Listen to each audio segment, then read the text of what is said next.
안녕하세요, 여러분. 캡스톤 디자인 스테인드 글라스 2 두 번째 수업을 시작할게요. 지난 시간에 이어 오늘 수업에서는 스테인드 글라스의 전통적인 기법과 표현 양식, 그리고 현대 스테인드 글라스 작품 디자인에 대해 알아볼 것이고요. 두 번째로는 건축 스테인드 글라스 프로젝트의 전 과정에 대해 한번 훑어보는 시간을 갖도록 하겠습니다. 특히 스테인드 글라스 프로젝트의 전 과정은 여러분들이 이번 학기에 해야 하는 부분이기 때문에 더 집중해서 보시면 좋을 것 같아요. 자, 그럼 먼저 스테인드 글라스가 무엇인지에 대해 한번 알아보도록 하겠습니다.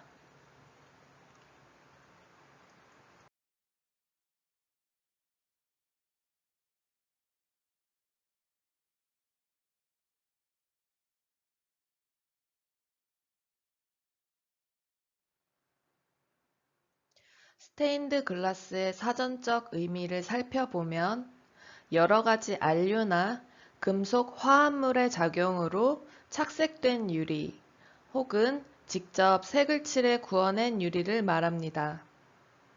유리라는 물성은 우리가 알고 있는 다른 재료들과는 조금 다르죠. 유리는 뜨거운 열을 가하게 되면 어떻게 되죠? 녹기 시작해서 액체가 되죠. 그러다가 열이 식으면 그대로 굳어버리게 됩니다. 대부분 유리가 굳어버린 상태를 고체 상태라고 할 수 있지만 정확하게 얘기하자면 급격하게 과냉각된 액체 상태라고 할 수 있습니다.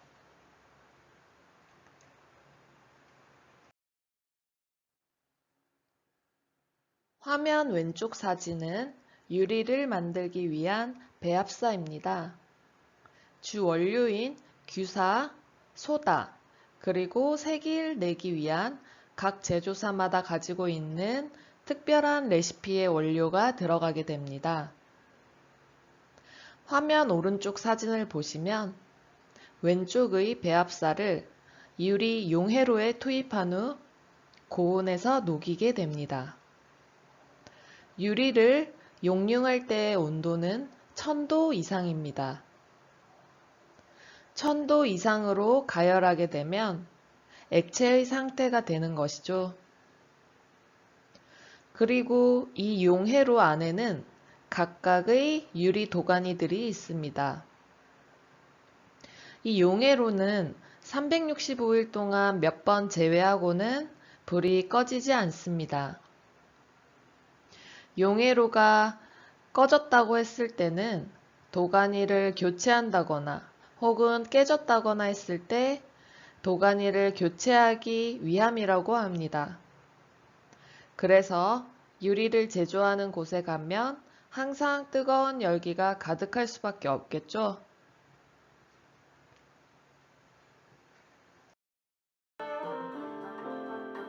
자, 색유리가 어떻게 만들어지는지 영상으로 보면서 추가적으로 설명을 더 하도록 할게요.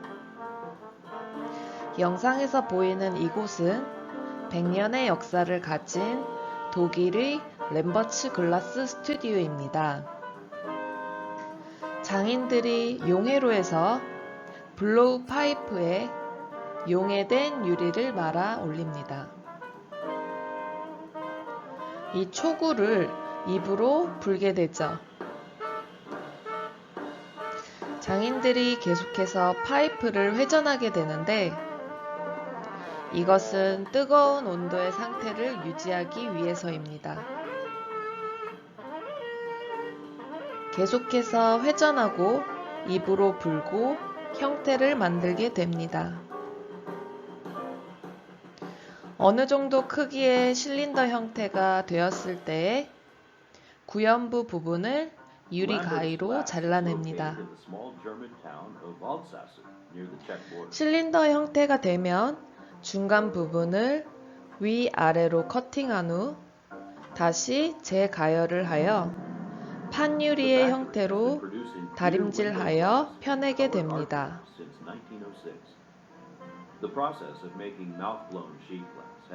펴진 유리들은 단시간 내에 선행 가마에서 서서히 냉각 과정을 거치게 됩니다.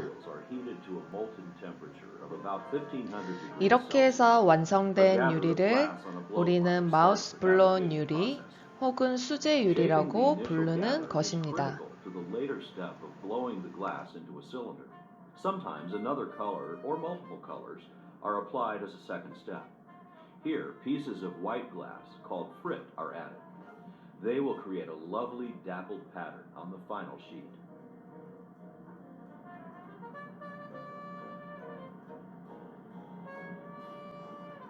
Additional gathers ensure that enough glass is on the blowpipe. Craftsmen repeatedly work the hot glass into the perfect shape.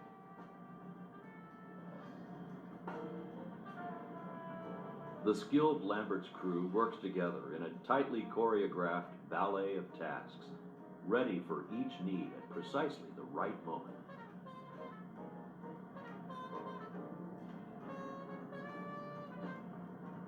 The master glass blower reheats the glass in a special furnace called a glory hole.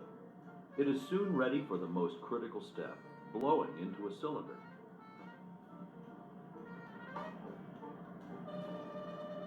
Using a special trough and sheer talent, the master blows a large air bubble into the glass, forming an even-walled cylinder.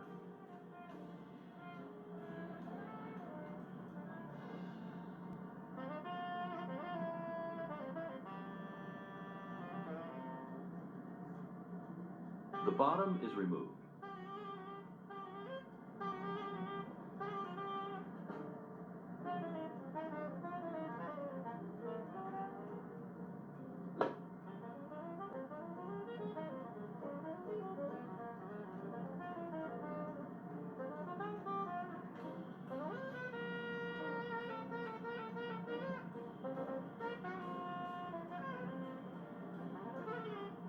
The sides are straightened with a rod.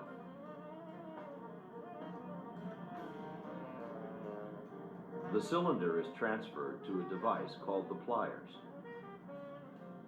The blowpipe is removed.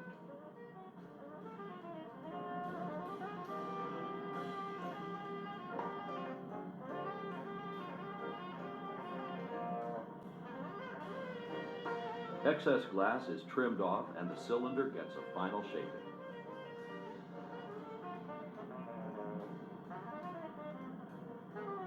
A runner takes the completed cylinder to an annealing oven.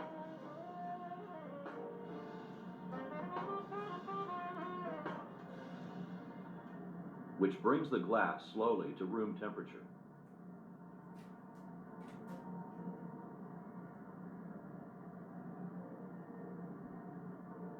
Each cylinder is scored lengthwise and cracked open. This break allows it to be reheated and flattened.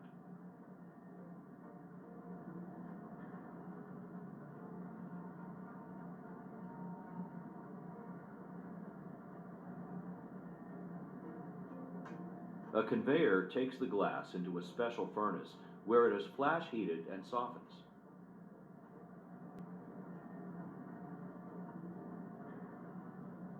A worker prods the glass into a roughly flat form.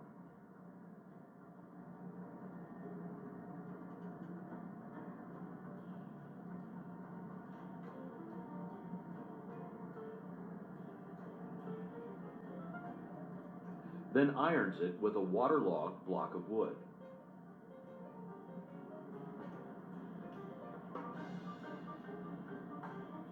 All bumps are removed, leaving a perfectly flat sheet of mouth-blown glass. A final annealer brings the glass back to room temperature.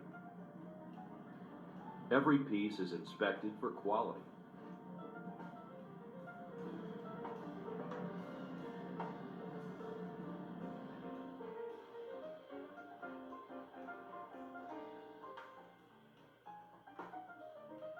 Each sheet is carefully packed in a sturdy wooden crate for delivery worldwide.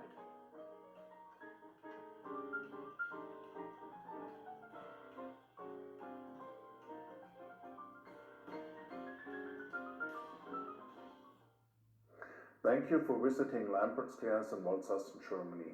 I think we build the finest gas for artists and architects in this world.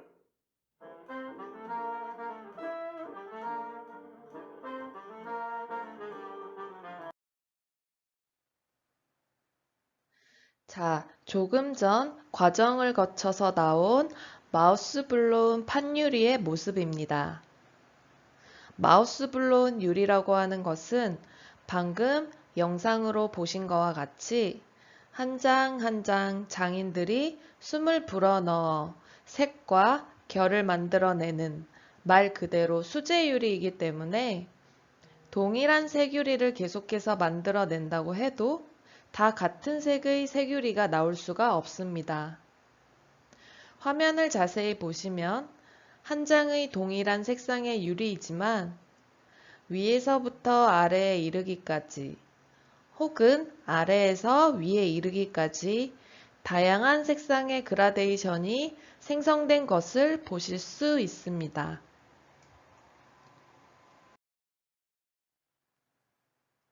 마우스 블로운 유리에는 각 색마다 고유 번호가 다 있습니다. 화면에 보이는 세 장의 유리는 그 고유 번호가 같은 노란색의 색유리입니다. 색은 비슷해 보이지만 생성된 그라데이션이 약간씩 다르게 보여지고 있죠? 이처럼 마우스 블로운 유리의 가장 큰 특징은 색의 표현이 인위적이지 않다는 것입니다.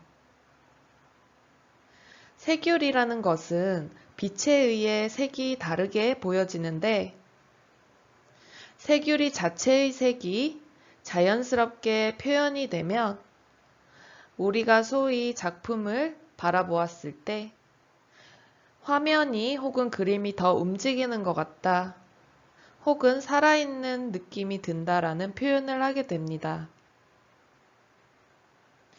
또한 마우스 블로운 유리 말고도 다양한 색유리가 있는데요. 마우스 블로운 유리와 같이 사람이 직접 불어서 만드는 것이 아닌 기계로 찍어내는 색유리도 있습니다.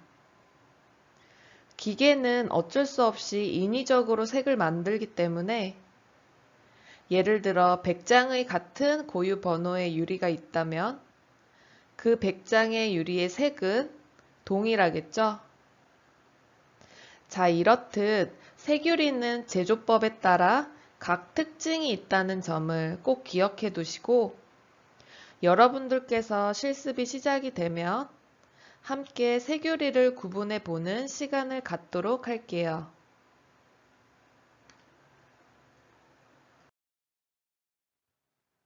색유리는 여러분들도 아시다시피 빛이 없으면 색이 보이지가 않죠.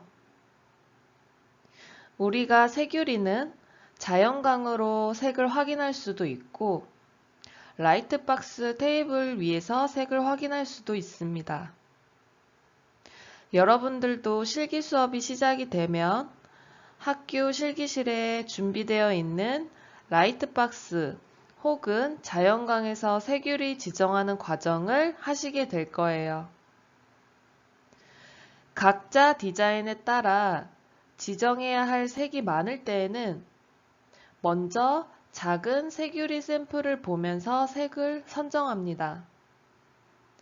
화면 왼쪽의 모습이 라이트박스 위에 작은 색유리 샘플을 올려놓고 색을 고르는 모습이죠. 작은 유리 샘플로 어느 정도 색 선정이 끝나게 되면 방금 전 화면에서 보았던 온장 유리, 즉 큰 판의 유리로 다시 재확인을 하고 최종 선정을 하게 됩니다. 색유리 선정하는 방법은 추후에 제작 과정에서 더 자세하게 설명을 하도록 하겠습니다. 지금까지 주로 스테인드 글라스 작업에 사용이 되는 마우스 블로운 유리가 어떻게 만들어지는지에 대해 간략하게 알아보았고요. 다음으로 넘어가서 스테인드 글라스의 역사에 대해 살펴보도록 하겠습니다.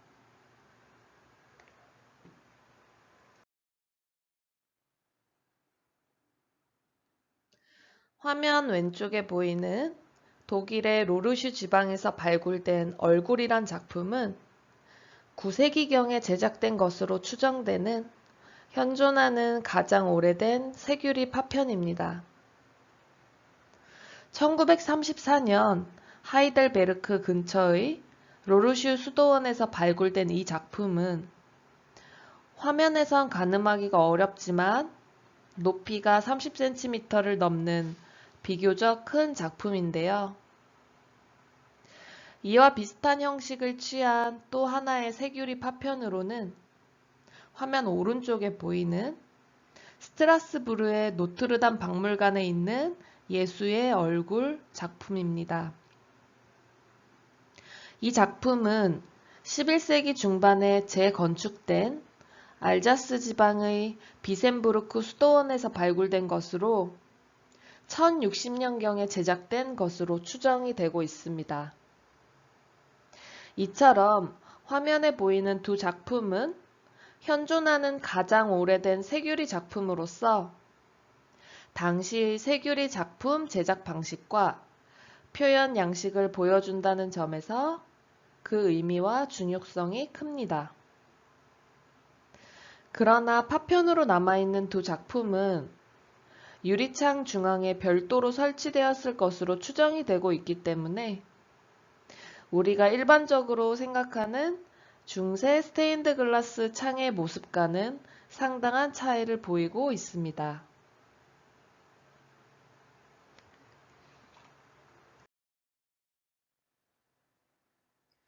교회에 본격적으로 설치된 스테인드 글라스로서 지금까지 남아있는 가장 오래된 작품은 화면에서 보이는 1100년경에 제작된 독일 아우크스부르크 대성당의 5명의 예언자상입니다. 앞서 보았던 로르슈의 유리 파편에서 한 세기를 훌쩍 뛰어넘은 아우크스부르크 대성당의 스테인드 글라스는 우리가 일반적으로 떠올리는 완전한 스테인드 글라스 창의 모습을 하고 있죠.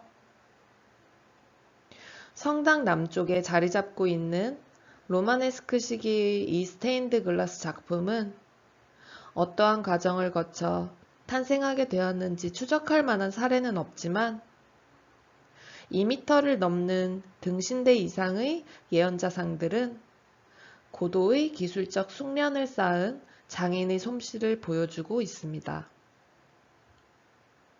이 작품은 유리 표면에 가해진 페인팅과 음영의 처리, 정확하게 절단된 유리의 모양 등에서 이미 로마네스크 스테인드 글라스의 특징을 잘 드러내고 있습니다.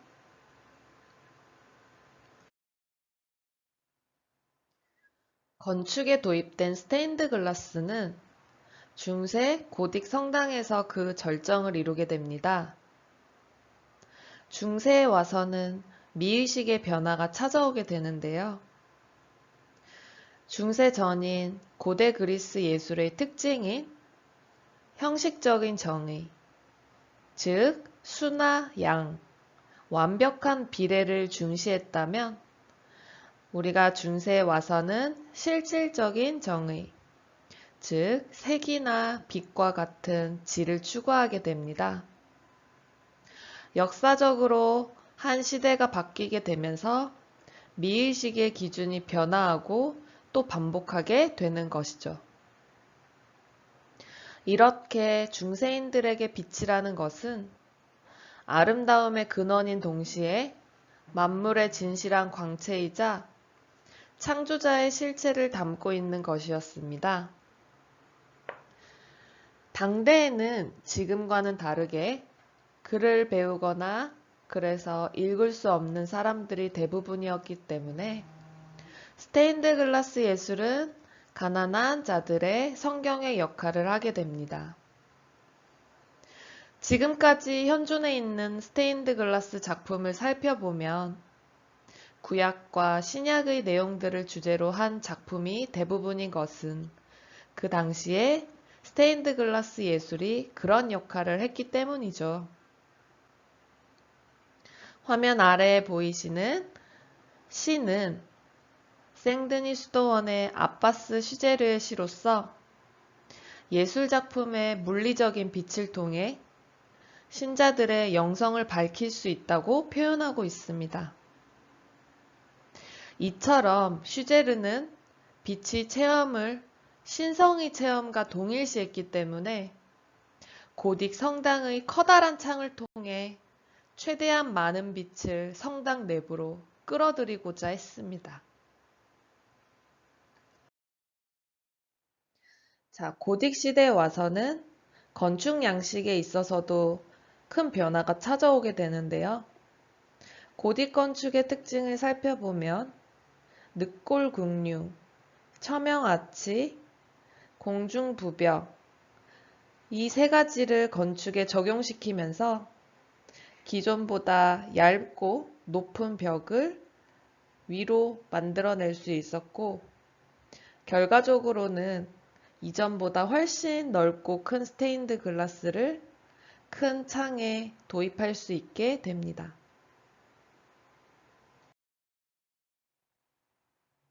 자, 중세시대의 대표작으로 손꼽히는 스테인드 글라스 작품을 함께 보실 텐데요.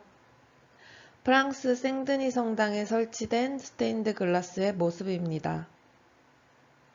프랑스 생드니 성당에서 시작되어 13세기의 전성기를 이룬 고딕 성당은 단순히 건물의 채광 효과를 위한 것일 뿐만 아니라 중세 미술에서 추구했던 신의 영광, 위대함, 조화로움을 보여주기 위한 것이기도 했습니다.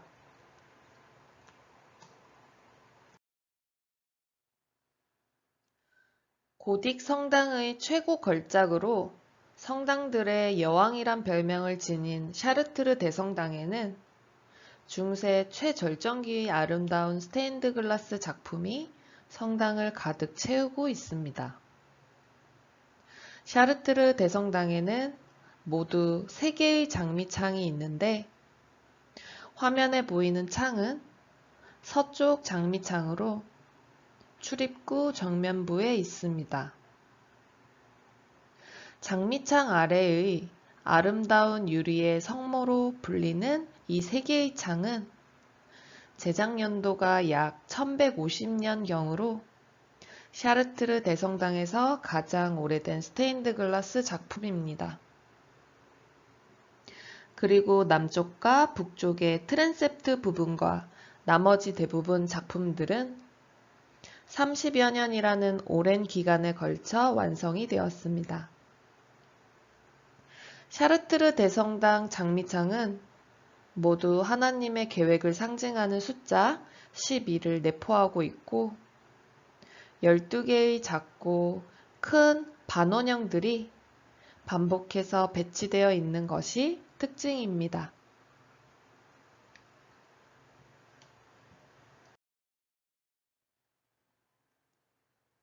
샤르트르 대성당 외에도 중세 스테인드 글라스 대표작으로 손꼽히는 파리의 노트르담 대성당 스테인드 글라스는 엄청 화려하면서도 정교한 모습입니다.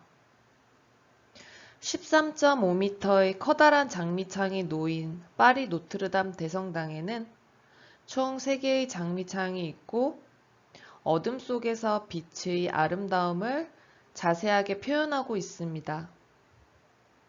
안타깝게도 1년 전 원인을 알 수 없는 화재로 목조 구조물, 첨탑, 스테인드 글라스 등이 피해를 입었었죠.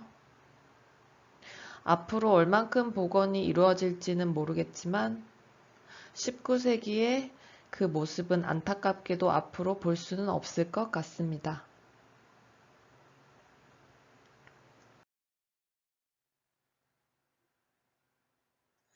프랑스에 있는 생트샤펠은 성경 말씀이 재현된 15개의 스테인드 글라스 창으로 둘러싸인 빛으로 성전 내부 공간을 형성하고 있습니다. 제대 뒤편으로 15개의 창으로 둘러싸여져 있죠. 중세 시대에 화려하고 정교했던 스테인드 글라스 작품은 모두 전통적인 납성 기법으로 제작이 되어져 있습니다. 우리가 작품을 멀리서 보기 때문에 어떤 기법으로 제작이 되었는지 잘 보이지 않지만 작품을 가까이 가서 살펴보면 모두 납성 기법으로 제작이 되어져 있는 것을 알 수 있습니다. 납선의 역할은 세결이를 서로 연결시켜 주는 건데 현대에 와서 이 납선의 역할이 어떤 식으로 변화하게 되는지 앞으로 작품을 보면서 함께 알아보도록 하겠습니다.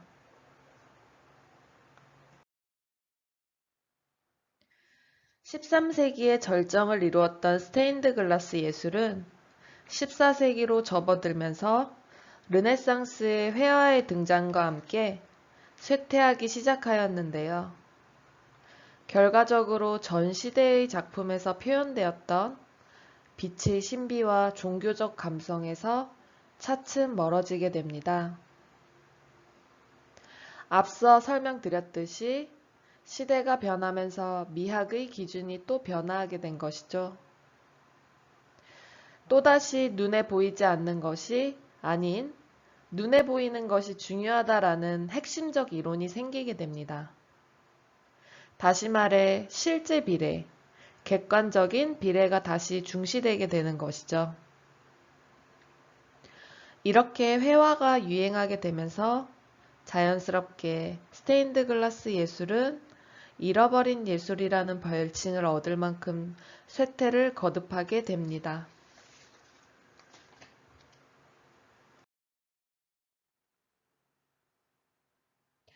그러던 중 19세기 윌리엄 모리스에 의해 수공예적인 장식 미술의 한 분야로 스테인드 글라스 예술은 또다시 인식되기 시작하였습니다. 그리고 19세기 영국 라파엘 전파의 등장과 아르누보 양식의 대두, 그리고 비올레르 듀크가 중심이 되었던 프랑스 고딕 성당의 보수 작업을 통해 새롭게 스테인드 글라스 작품이 주목을 받게 됩니다. 당시 프랑스에서는 중세교회 건축의 스테인드 글라스를 복원하는 과정에서 시작된 워크숍들을 중심으로 중세에 사용했던 스테인드 글라스의 재료와 기법을 탐구하고 이를 재현하기 위한 연구가 활발히 진행되었습니다. 더 나아가 스테인드 글라스 예술에 대한 관심은 프랑스뿐만 아니라 영국, 독일, 미국에서도 증폭되었고 19세기 중후반에 접어들면서 점점 산업화, 대형화되는 경향을 보이기 시작합니다. 스테인드 글라스의 인기가 높아지면서 공방의 규모도 커지게 되고 대량 생산화되면서 작품의 예술적인 조화를 세심하게 고려하기 어려웠으므로 그만큼 작품의 예술적 수준은 또 다시 낮아지게 됩니다.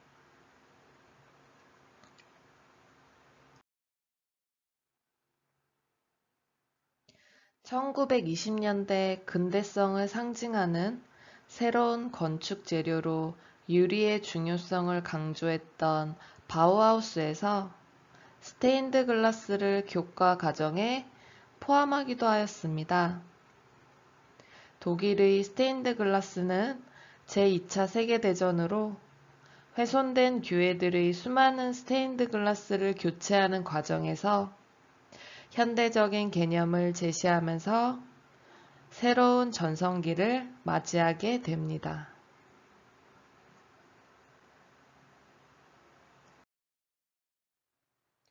그중 대표적인 작가로 루드비그 샤프라스를 들 수 있는데요. 화면에 보이는 이곳은 독일 아헨에 있는 아헨 대성당 회랑에 있는 스테인드 글라스 작품입니다. 이 작품에서 납선은 유리와 유리를 연결함으로써 사용되는 것이 아닌 조형적인 역할로서 나타나게 됩니다. 납선의 굵기를 조절하여 화면 안에서 리듬감과 긴장감을 만들어내는 모습이죠. 또한 중세 고딕 성당에서 보듯이 다채로운 세규리가 아닌 무색의 스테인드 글라스의 모습입니다.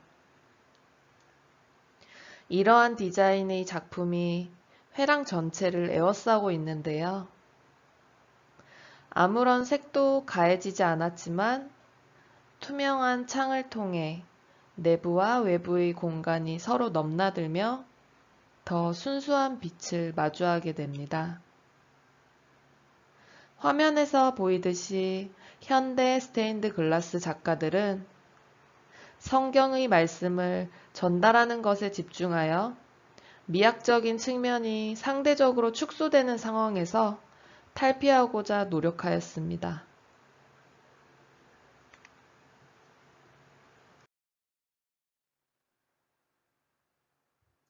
루드비그 샤프라스의 또 다른 작품입니다. 독일 비스바덴 시청에 설치된 모습이고요. 주로 교회 건축에서 스테인드 글라스를 접하였지만 유럽 같은 경우에는 시청이나 법원, 경찰서와 같은 관공서에 설치된 사례를 어렵지 않게 찾아볼 수가 있습니다. 이 작품 역시 색이 많이 절제되어 있고 납선의 강약을 조절하여 화면 안에서 리듬감을 만들어내고 있는 모습입니다. 세 개의 창이 전체적으로 통일성을 가지고 있지만 선들의 미묘한 움직임으로 변화를 주어 각 창마다 스토리를 만들어내고 있습니다.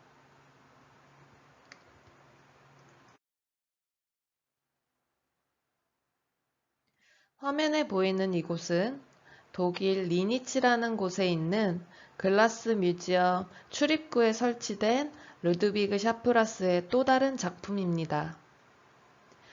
역시 블루 계열의 세규리를 최소한으로만 사용을 하고 샤프라스의 특징인 기하학적인 선으로 추상적 표현을 한 것을 볼 수 있습니다.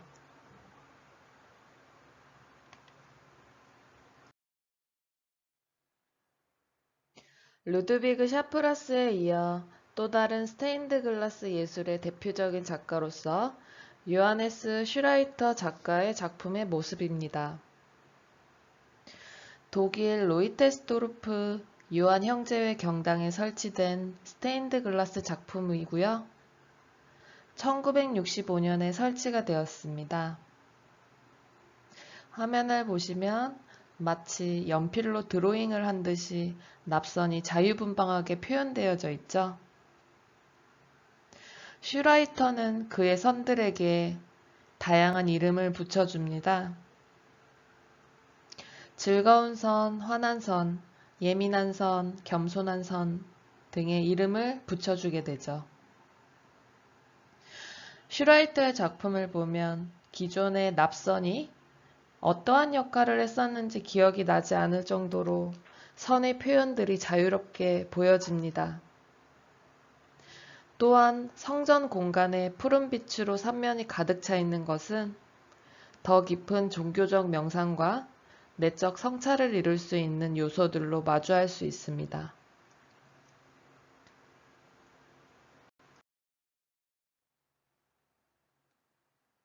화면을 보시면 요하네스 슈라이터 작가의 또 다른 스테인드 글라스 작품입니다. 이 작품 역시 성당에 설치된 작품으로 그 규모가 엄청나지만 일부분 창만 확대해서 한번 살펴보도록 할게요. 이 작품 역시 처음에 우리가 보았던 루드비그 샤프라스의 작품처럼 기호와 문양들이 꽤 많이 보여지게 되는데요. 표현에 있어 회화적이고 자유분방한 요하네스 슈라이터의 작품은 본인이 상징을 하고 싶거나 표현하고자 하는 내용들을 함축적으로 본인만의 기호를 만들어 스테인드 글라스 화면 안에서 나타내려고 하는 특징을 볼 수 있습니다. 이번에 소개해드릴 작가는 요켐 펜스켄이라는 작가의 작품입니다. 화면에 보이는 스테인드 글라스 작품은 엄청 복잡하게 보이지만 화면을 자세히 살펴보면 납선과 페인팅을 함께 사용하여 마치 페인팅한 부분도 납선같이 보이는 시각적 효과가 나타나는 작품입니다. 다음 화면으로 넘어가서 자세히 살펴보도록 할게요.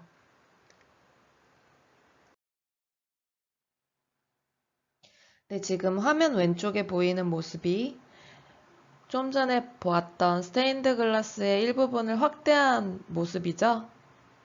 네, 제가 설명드린 대로 납선과 페인팅이 함께 사용된 걸 보실 수 있습니다. 그리고 오른쪽 화면을 보시면 스테인드 글라스를 내부에서 바라본 모습이 아니라 외부에서 바라본 모습이죠. 스테인드 글라스는 창문 내부에 설치가 되고 우리가 외부에서 스테인드 글라스 작품을 보면 색이 보이지가 않겠죠? 빛을 반사하기 때문이죠. 이러한 스테인드 글라스의 특징을 잘 살려서 요켐 펜스켄 같은 경우에는 이 스테인드 글라스 작품을 외부에서도 흥미롭게 감상할 수 있도록 이러한 납선을 구조적으로 설계를 했다고 해요. 이처럼 현대 스테인드 글라스는 건축과 조화를 이루면서 너무 과하거나 덜함이 없는 적절한 디자인을 찾고 오히려 회화적인 성격을 살리려는 융합된 스테인드 글라스를 제작하고자 노력을 하였습니다.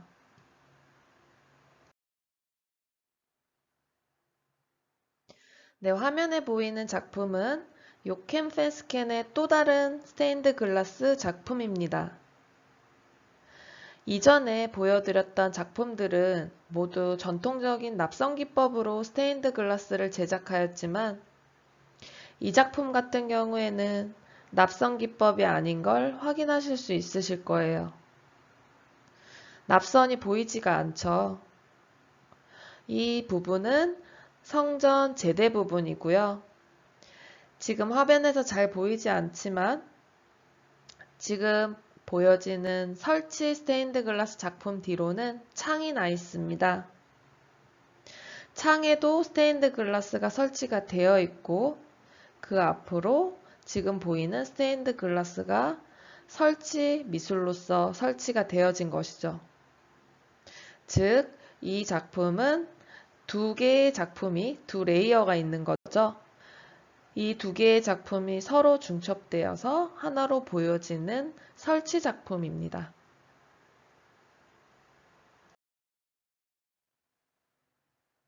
네, 화면에 보이는 작품은 독일 쾰른에 있는 쾰른 대성당 남쪽 트랜셉트에 설치가 된 게르하르트 리히터 작가의 작품입니다.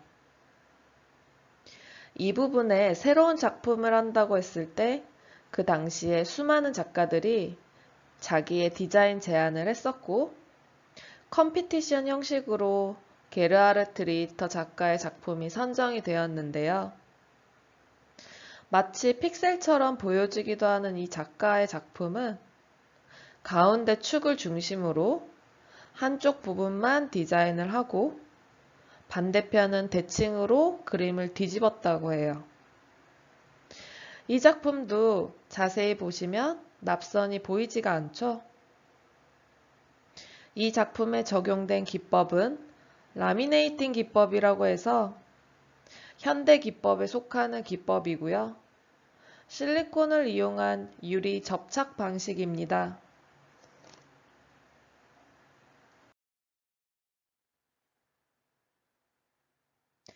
네, 조금 전 보았던 게르하르트 리히터 작가의 작품을 좀 더 가까이에서 살펴보도록 하겠습니다. 역시 가까이에서 봐도 납선이 보이지가 않죠? 빗그림자가 창틀 그리고 벽체에 맺히는 모습인데요. 시간대에 따라 그림자의 형태는 바뀌게 되지만 빛이 가장 강할 때는 아래의 바닥 전체면까지도 빗그림자가 맺히게 됩니다. 역시 여러분들 이번 학기 프로젝트로 제시드렸던 성체 조배실의 창도 빛이 가장 강할 시간대에는 양 옆에 돌출된 부분, 벽체에 이런 식으로 빗그림자가 맺히게 되겠죠.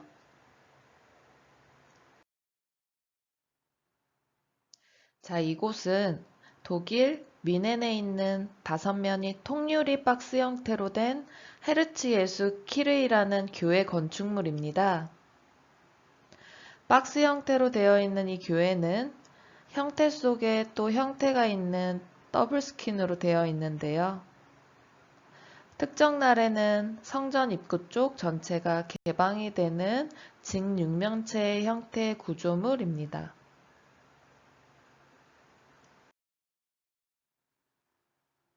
네, 지금 화면을 보시면 교회 건축물 전면 부분이 양쪽으로 개방이 되는 모습입니다. 평소에는 작은 사이즈, 일반 사이즈의 문으로 건축 내부로 들어갈 수가 있고요. 특정 날에만 양쪽 벽면이 이런 식으로 열리게 됩니다. 이 문은 수압으로 작동이 되고요. 역시 지금 교회 건축물 전체를 보면 푸른색으로 되어 있는데 다음 화면으로 넘어가서 자세히 살펴보도록 하겠습니다.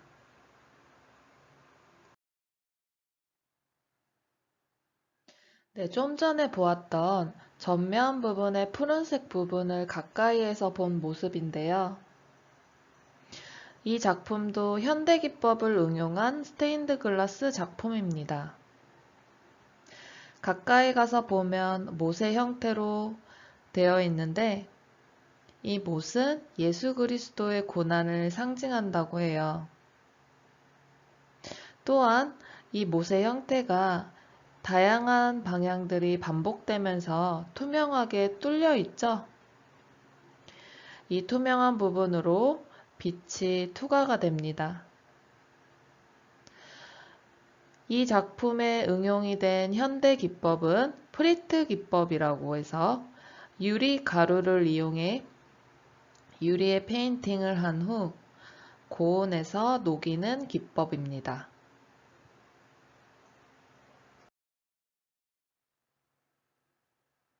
자, 역시 교회 건축물 전면 부분을 측면에서 바라본 모습이죠.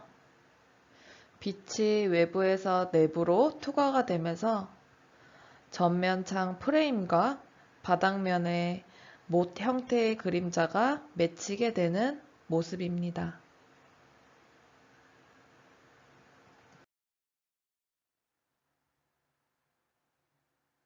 자, 지금부터는 복합기법, 현대기법을 작품에 도입하는 현재까지도 왕성하게 활동하는 현대 작가들의 작품을 살펴볼게요.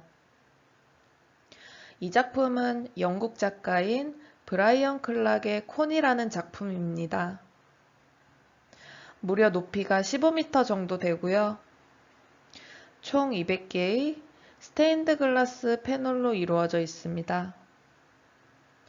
콘이라는 이 조형 작품은 브라이언 클락의 대표작으로서 스탠포드 마을의 랜드마크가 되었습니다.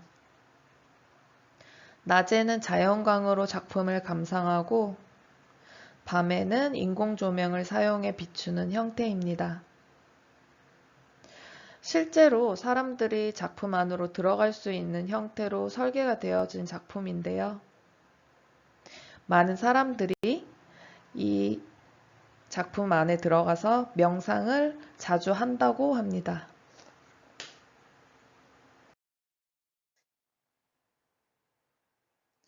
네, 브라이언 클락의 또 다른 작품입니다. 이곳은 레스토랑에 설치가 된 스테인드 글라스 작품의 모습이고요. 현대에 와서는 사람들이 빛에 대한 관심이 높아지고 그로 인해 빛 디자인이라는 전문 분야도 생겨날 만큼 공간에서 빛의 역할은 아주 중요하게 되었습니다.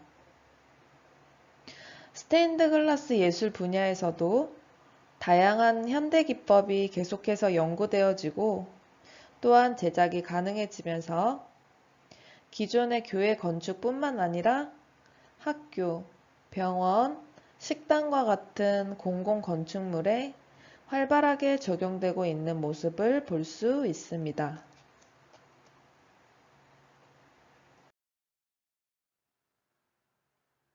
자, 역시 브라이언 클락의 카페에 설치가 된 스테인드 글라스 작품입니다. 지금까지 다양한 디자인의 작품을 보고 계신데요. 건축 스테인드 글라스 디자인에서는 내부에 유입되는 빛도 중요하지만 외부로 보이는 모습이 어떠냐에 따라 디자인이 달라질 수 있습니다. 그리고 공간의 특성에 따라 디자인은 또 달라지기도 하겠죠. 지금 같은 경우에는 이곳은 카페이고 창밖으로 자연 풍경이 좋기 때문에 답답하게 창을 다 가리지 않고 부분적으로 포인트를 준 디자인이라고 볼 수 있습니다.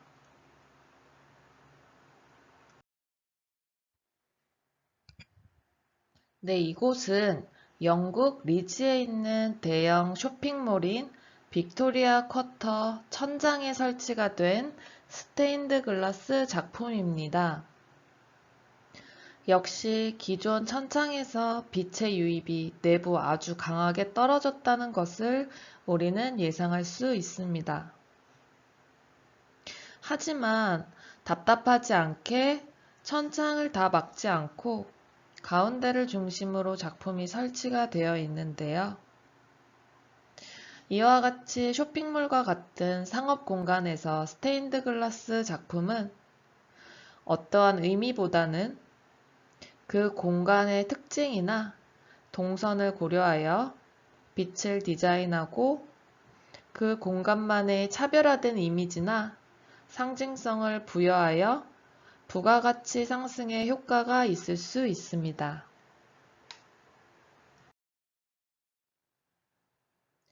네, 화면에 보이는 이곳은 종합병원 로비이고요. 영국 출신 작가인 마틴 돌린 작가의 스테인드 글라스 작품입니다. 이 작품도 자세히 보시면 전통적인 납성 기법이 아닌 현대적인 기법이 적용되었죠. 이 작품은 애시드 에칭이라는 기법으로 제작이 되었는데요. 애시드 에칭이란 산성을 이용하여 이중으로 된 유리의 표면층을 제거하면서 페인팅과 같은 회화적인 효과를 내는 기법입니다. 건축 외관에 설치가 되는 스테인드 글라스 작품은 건물 외관의 형태와도 잘 어울려야 하기 때문에 전통적인 납성 기법보다는 현대적인 기법이 적용된 사례들을 많이 볼 수 있습니다. 또한 이곳이 병원이기는 하지만 입구 로비 부분이고, 즉 건물 파사드에 설치가 된 스테인드 글라스 작품이기 때문에 직접적으로 환자나 보호자 또는 병원 종사자들에게 심리적으로 영향을 끼치는 부분이 적기 때문에 과감한 색채 사용이라든지 병원을 상징할 수 있고 차별화할 수 있는 디자인을 많이 적용하는 것 같습니다. 지금 보이는 스테인드 글라스 작품은 다양한 약의 형태를 재미있게 표현한 작품입니다.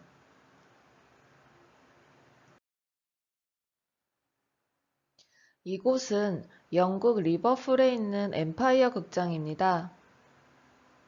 가로 6m에 세로 15m 정도 크기의 대형 스테인드 글라스 작품인데요. 스테인드 글라스는 내부에만 설치가 되는 것이 아닌 이처럼 외부에도 설치가 가능합니다. 하지만 외부에 설치되는 작품인 만큼 외부 환경 변화에도 문제가 되지 않도록 유리나 사용되는 재료, 그리고 설치까지도 연구가 많이 되어져야 하겠죠.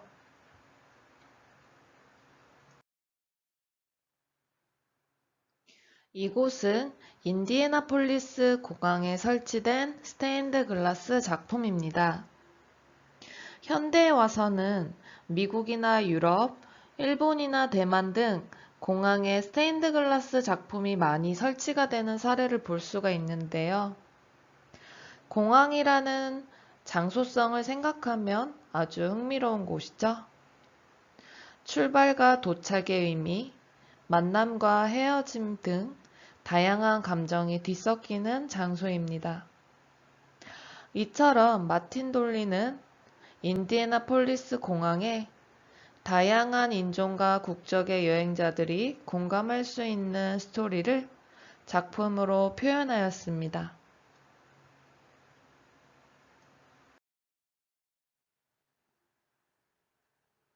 네, 마지막으로 여러분들께 소개할 작가는 미국 작가인 가이 캠퍼입니다.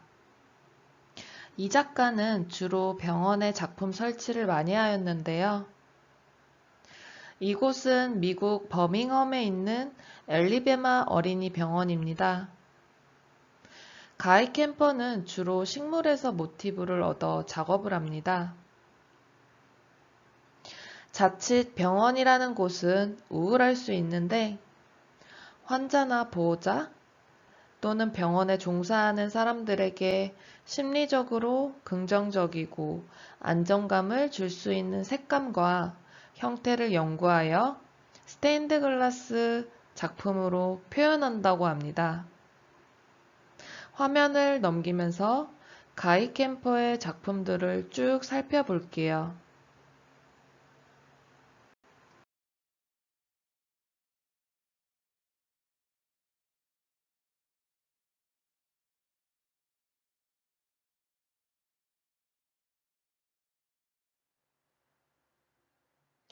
자, 스테인드 글라스의 역사가 지금 현대에 오기까지 어떻게 흘러왔는지 짧게나마 함께 살펴보았습니다.